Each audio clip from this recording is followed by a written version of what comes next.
Michael Burry, perhaps the most famous short seller of all time, is shorting the market again, and he's even accusing the hyperscalers of committing fraud. I am ignoring his warning and doing the complete opposite. I am putting every dollar I can into the stock market, and most of it is going to the hyperscalers: Microsoft, Meta, Google, and Amazon. Everyone knows Burry from his successful short on the U.S. housing market before the great financial crisis in 2007. Burry deserves massive respect for this, but let's take a look at his most recent big short. On January 31st, 2023, Burry tweeted one word: sell. Since that tweet, the S&P 500 is up over 66% and the Nasdaq is up over 94%. If you listen to Burry, you sold at almost the literal bottom of a one-year bear market and missed out on the past 3+ years of an amazing bull run. The return for each year since 2022 has been significantly better than the average year. This is why it's so important as investors to drown out the noise and stay invested no matter what the big bad scary reason is to sell. If you listen to Burry, it costs you an insane amount of money. If you want to compound your money with me and avoid the noise, subscribe. I break down the stock market every week so you don't repeat the same mistakes that I made over the past 11 years building a $2 million plus portfolio. Let's pretend that you are the average American and contributed $541.67 per month, which is the difference between the household median income and total expenses.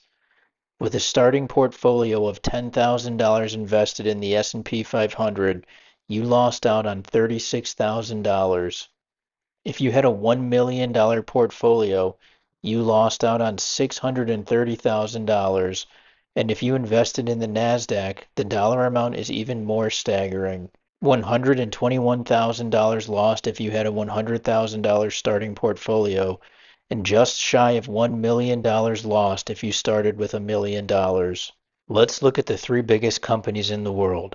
Since Burry said sell, Nvidia is up 794%, Google is up 212%, and Apple is up 77%. Needless to say, Burry was wrong, and I don't think this time is any different. A few months ago, he shut down his hedge fund Scion Asset Management. He started a Substack and has been very vocal that we are in an AI bubble and that he was shorting Nvidia and others. Michael Burry, who you probably know from The Big Short, is now calling AI a bubble.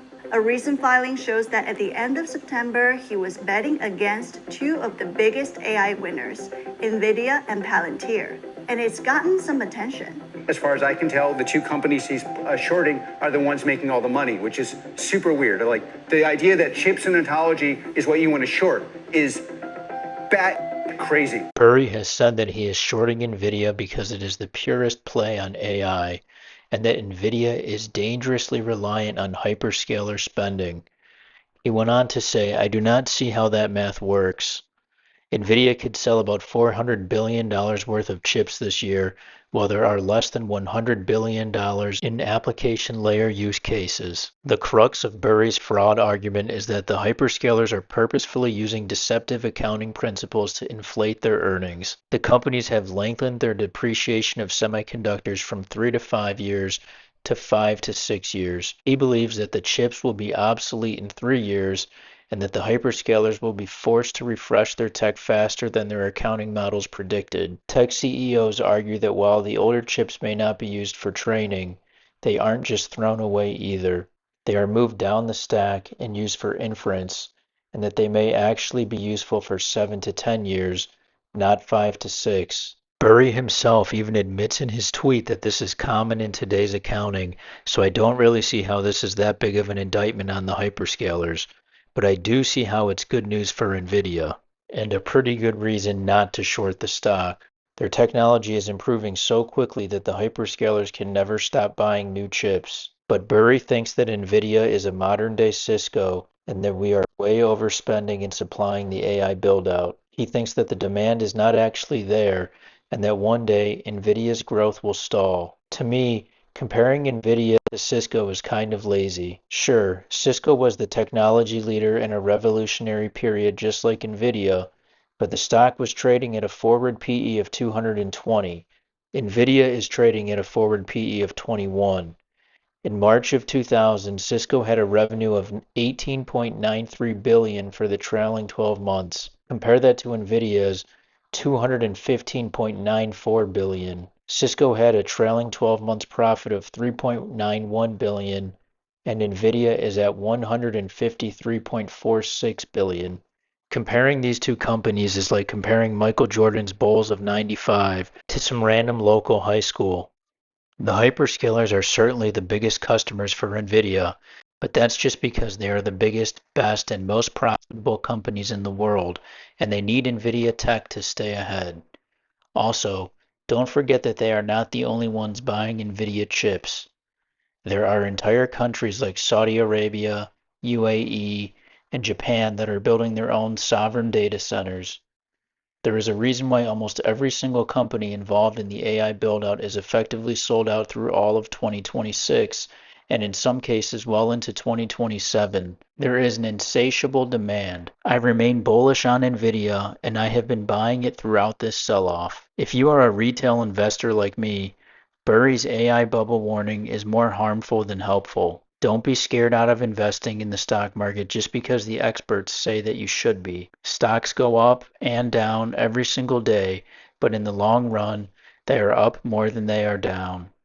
If you don't want to pick individual stocks, then don't. Just buy the index and you will end up rich. 30 years in the S&P 500 will make even the average Joe a millionaire. If I can do it, anyone can. All it takes is a little bit of money to get started and a lot of dedication.